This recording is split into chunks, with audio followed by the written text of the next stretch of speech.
Hi there, I'm Eric Wordweaver Sjerven, Gothi of the Ridgar folk here in East Texas, and I'd like to welcome you to the Raven's Call.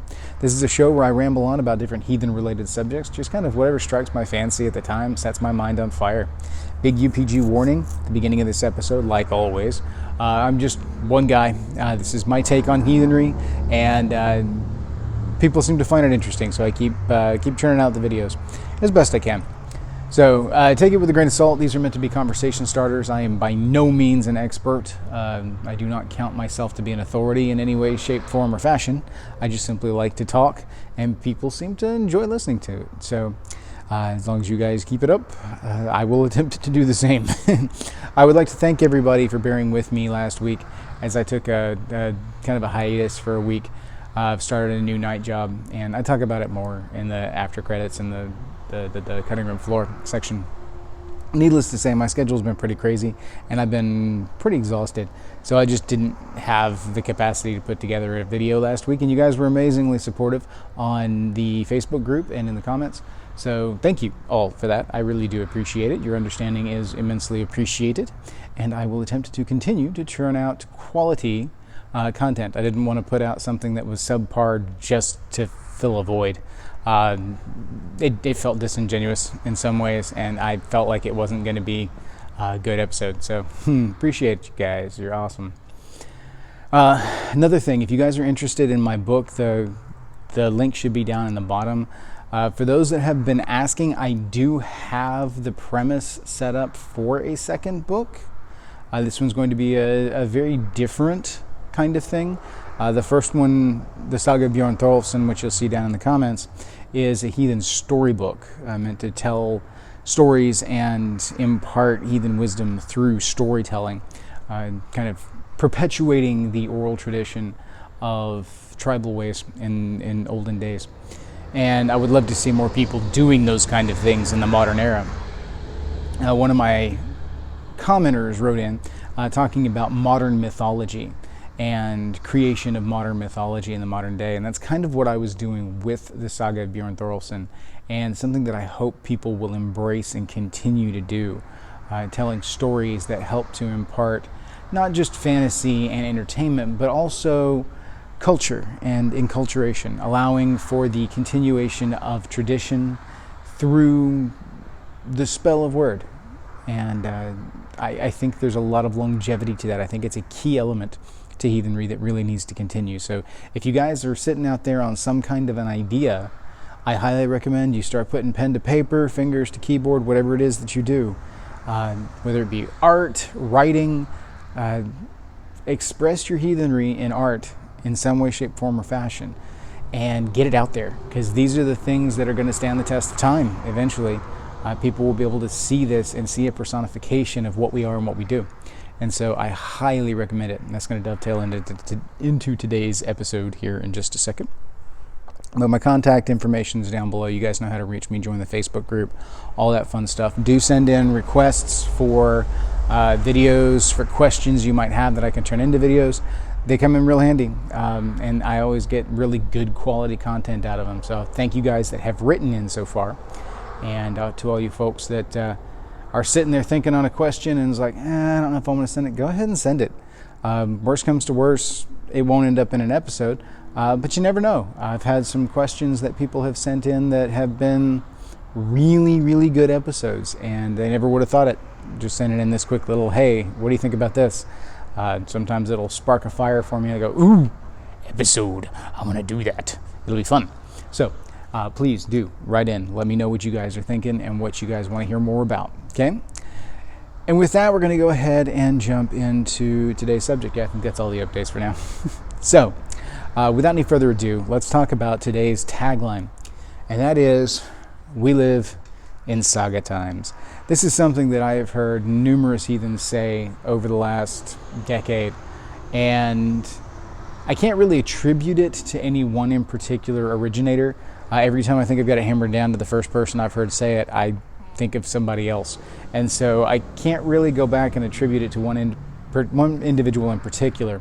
But it is something that I feel definitely personifies the zeitgeist of heathenry today.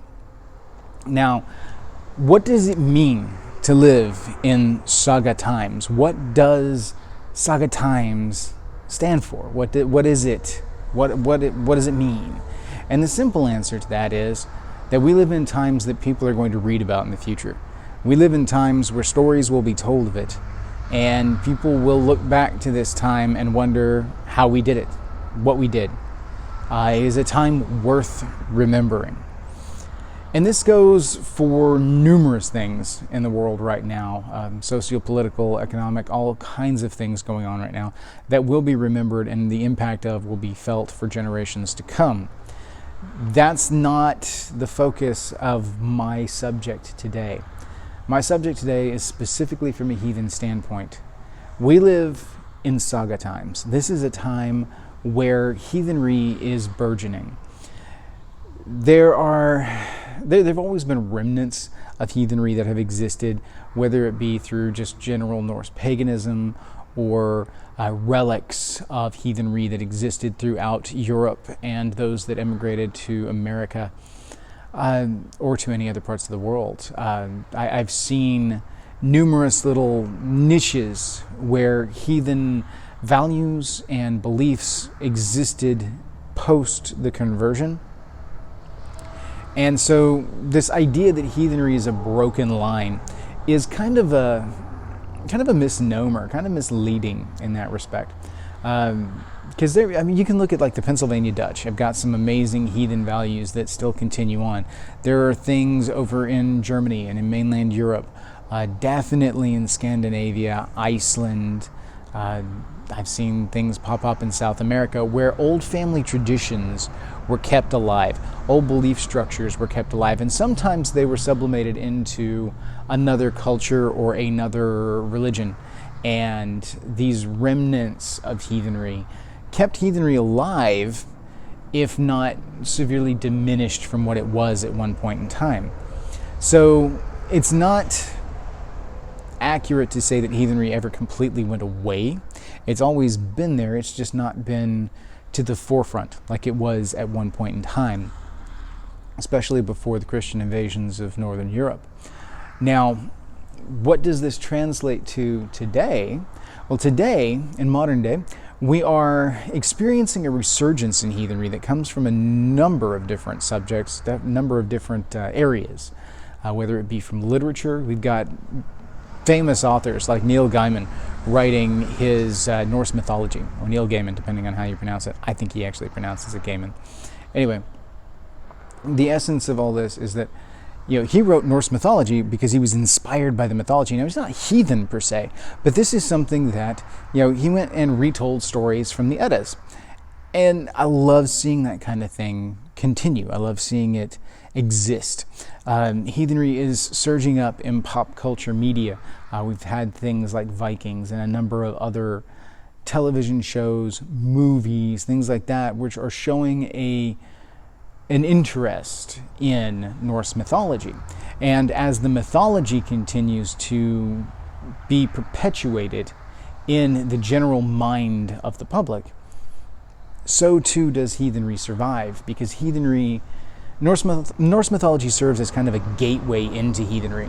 As long as Norse mythology is approachable and accessible, people are going to try and find heathenry. They will find their way to it because they're going to find some resonance within the mythology. They're going to see something in there that makes them think, oh, well, I can worship these gods too. Why does this have to be a dead thing? And of course, it starts out very brosa-true or very wicca-true in their approach. But these are the individuals that eventually find their way into heathenry proper. And they can frequently become very strong, very good heathens, very, very positive additions to the community as a whole.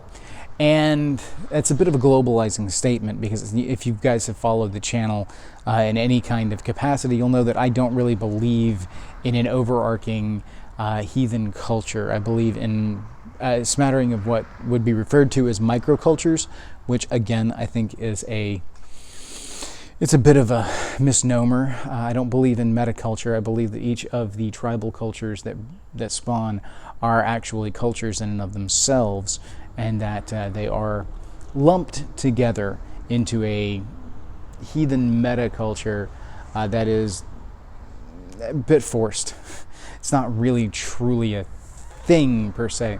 Some scholars will debate me on this, but I'm very firmly entrenched in my belief that each of these cultures stands for its own thing.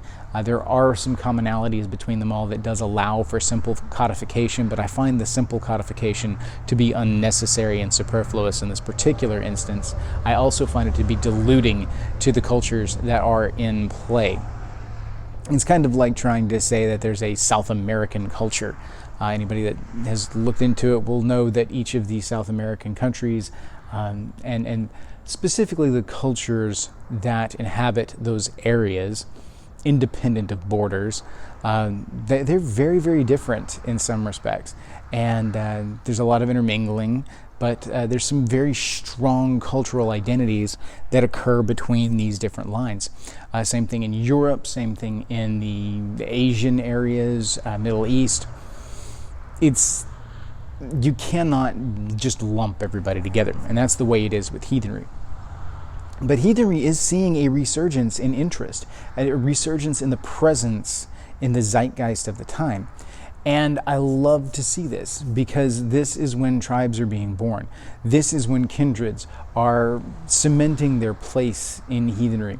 And it's been going on now for a couple of generations, where these different tribes, these different groups, kindreds, whatever it is you want to call yourselves, have been, the bell for my brother driving up, they have been finding their way. They have been finding their place in the modern world. And it's trying, because they don't always make it. But they are trying. They are attempting. They are forging a path. And everyone that forges a path makes the path a little bit easier for other ones that come forward. There are individuals out there who are doing things to help kind of pave that road. A lot of what I'm doing with this channel is trying to pave that road for people going forward, because I want to see heathenry grow. It's not something that I have a direct personal vested interest in. I'm not sure why this is a pet project of mine. It's just something that matters to me and something that I want to see happen. Because ultimately speaking, it doesn't make a whole lot of difference to my tribe and our well-being as to whether or not there are tribes in Alaska or in northern North America. It doesn't have a direct impact, but it does have an impact. It's a bit diluted, but it's still kind of there. In essence, this has just been kind of a pet project, a labor of love for me. I love to see these things grow and develop. And part of that is because I recognize the fact that we do indeed live in saga times. And I want to see new sagas come from this era.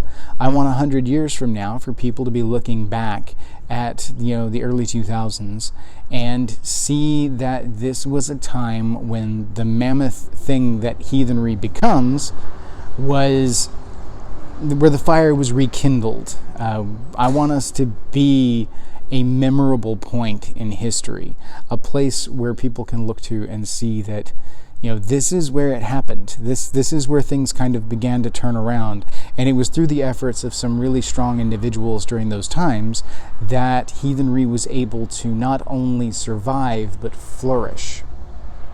So, what does it mean then to live in saga times? What impact does this have on us today?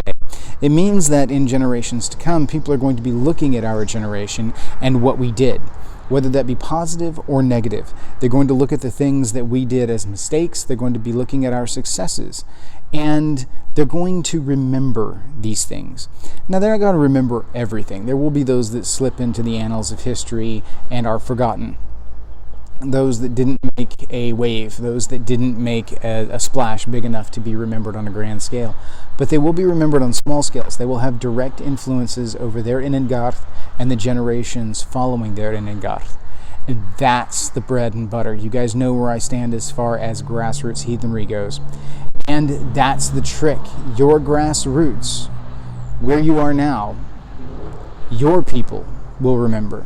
Your people will look back to your generation and what you did to keep your tribe alive, what you did to keep your kindred alive, what you did to found it in the first place, how it grew, how it developed, the decisions that you made.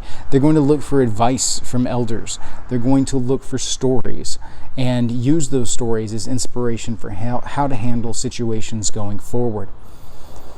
There's a lot going on right now, and it's a beautiful thing. It is a wonderful thing, and I love to see it.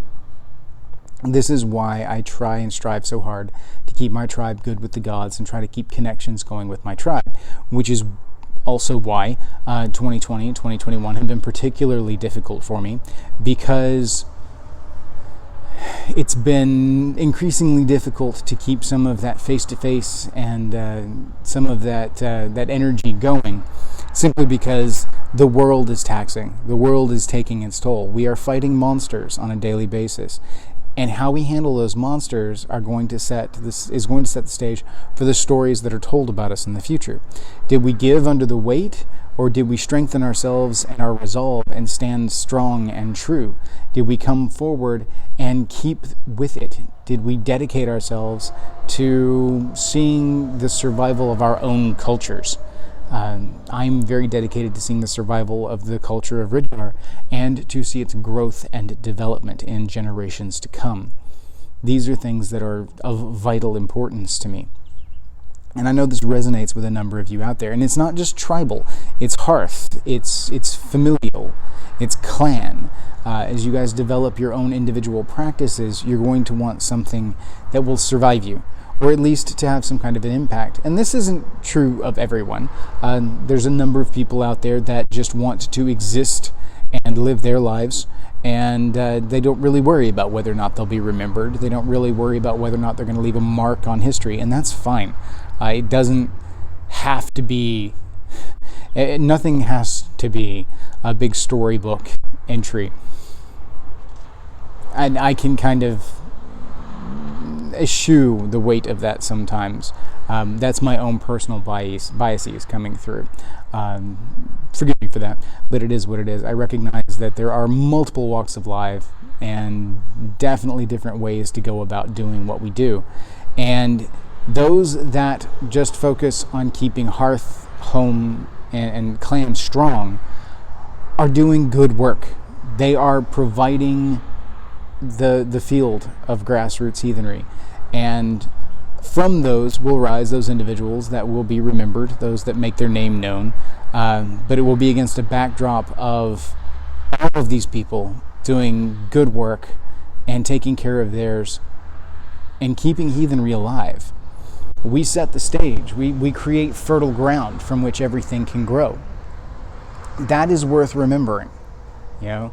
It's like appreciating the carpenter that built the house, not just the memories and everything that occurred within the house. It's understanding that all of this feeds into the weird of the future, that our actions and our deeds will be someone else's orlog in the future. Even if it's not our own direct generations, we will have an impact on those around us, the communities around us. It may be that your little kindred that doesn't survive past the first generation may be just the seed that's needed for the area to recognize that, you know, heathenry is a thing that can happen and that there's nothing wrong with it. It may make it easier for other tribes in the area to pop up, and it may help to garner a community and this development of heathen culture in the area. It's just as simple as that. It may provide an opportunity for people to come and have a place to go, to talk, and find their own way in heathenry, and step out and develop their own stories. It is definitely worth everything that we are doing, whether it be small or large. Now, there are those big things that people are doing. There are those individuals that are stepping up and really developing, really researching, really delving deep into heathen thought, worldview. These are things that will shape the future. Nothing will shape the future of your tribe, your hearth, your clan more than your actions today, though. You know, the researchers, the development of, you know, an understanding of arch-heathen times, yeah, that's all fantastic. Those are great tools. But it's the culture that you ingrain now that will be remembered in your tribe, in your clan going forward. And that is invaluable. That is the bread and butter of heathenry. Those are the family stories that get passed down. If you look at the Icelandic sagas, which is something that is an interesting source for some generalized information pertaining to heathenry in a particular time period, in a particular region. If you look to these things, you will see, I have a customer coming in, you will see that this is how we pass things down through these family sagas. And we look to these family sagas and how these families interacted and dealt with and did these things. And we take inspiration from that. And these were just families living their lives doing what they did. And it's survived the test of time. They weren't necessarily grand people doing major research or really digging deep into heathen philosophy, theology, things like this. They were just people doing what they did, living daily lives, and somebody wrote it down. That's a thing. So, write your stuff down, record. Keep family records, keep videos, keep audio files, keep artwork, keep poetry, keep stories, whatever it is that you do. Personify your heathenry.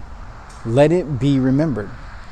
And then ask yourself as you go through, what will you be remembered for? What do you want to be remembered for? And I can't tell you what you want to be remembered for. I can't tell you what you will be remembered for. That's up to you. That's up to you and your deeds and your actions. It's up to you to decide how big a splash you want to make, how solid you want to be as a foundation for your tribe going forward. All I want to do is encourage you to think about it, to think about the fact that we live in saga times. People are going to look back at this time and they're going to see things like pandemics. They're going to see things like terroristic issues, and it's going to be interesting. So, without any further ado, I'm going to go ahead and let this one wrap up because I've got some things I need to handle. But thank you all. I appreciate everything. And what will you be remembered for? We live in saga times, after all. Hail, thank you. May your hearth fires burn bright.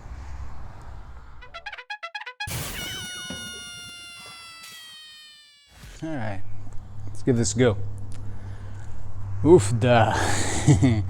It's been a crazy couple of weeks, folks. So the update, as it is, in order to stay out here at the shop, I have taken a second job in the evenings. It's a cleaning job, and it's been pretty nuts. I've been staying up. I think I got home from work last night at about 1:30, give or take. And then back up here, get up at 6:30, and then get up here to the shop, work at the shop during the day, and then as soon as I get off work, I go to work at the night shift, doing the cleaning thing, and I work anywhere from 5:30 to midnight, 1. It just depends. It'll get better with time, but for the time being, as I'm getting the hang of things and getting faster at stuff, it's going to be a crazy schedule for a little bit. So. I'm going to do my best to keep cranking things out. Obviously, I had to miss last week because of, I was just exhausted, to be quite honest, and I just couldn't wrap my head around an episode. So thank you all for bearing with me. That's, as far as other general life updates, I got D&D this weekend, hopefully. Fingers crossed everything goes off according to plan. I got a couple of members that can't make it, so we'll see. We're also, I think, going to try and do a little ritual for Leafka. As you guys know, crazy times, you got to do what you can do to make things work. And so we're going to squeeze it in as we can. So hopefully I'll have some more D&D updates for you after this coming weekend. Plus I'll be able to show some stuff, or at least talk about some things with regards to my story if you guys are interested. The world I've built from the ground up is called Renothia, and it's kind of high fantasy meets steampunk to a certain extent. A little bit of aetherpunk mixed in there. And the essence of it all is, it's my heroes are, sucked into a big world-spanning thing. I can't talk about it much because some of them actually watch the show. So as they develop more with the story, I'll be able to share a little bit more on here. If you guys are interested. So, and I'll see if I can't toss up one of my maps that I made on Incarnate, just a fun little thing. I developed an kind of a just blank astral plane setting with a Tesla coil that I made with some of the assets that are on there. It's just kind of cool. It's kind of neat. So, and it was a proof of concept. My brother looked at one of the lightning assets and was like, what would you ever use that for on a battle map? And I'm like, well, here, let me show you. And so I developed in like the span of about 20 minutes this thing, well, maybe closer to an hour by the time I was done adding things to it. I kind of went nuts with it, but I was playing with levels and depth and trying to give it a really cool look. You literally start with a blank slate and then build everything up from it. And it's just really, really cool and really easy to use. So I'll see if I can include that here after the little monologue bit for whatever it's worth. Hopefully you guys like it. We'll see. And then I'll share some of my homebrew monsters and stuff like that with you guys later as I finish developing things and as my players encounter them. Because no spoilers, you know how it is. So without any further ado, I guess we're going to go ahead and jump into today's episode. I don't have a whole lot of oomph in me at the moment. So, kind of short on the after credits thing, but yeah, hopefully you guys will understand. So, we're live in 3, 2, 1. Let's jam.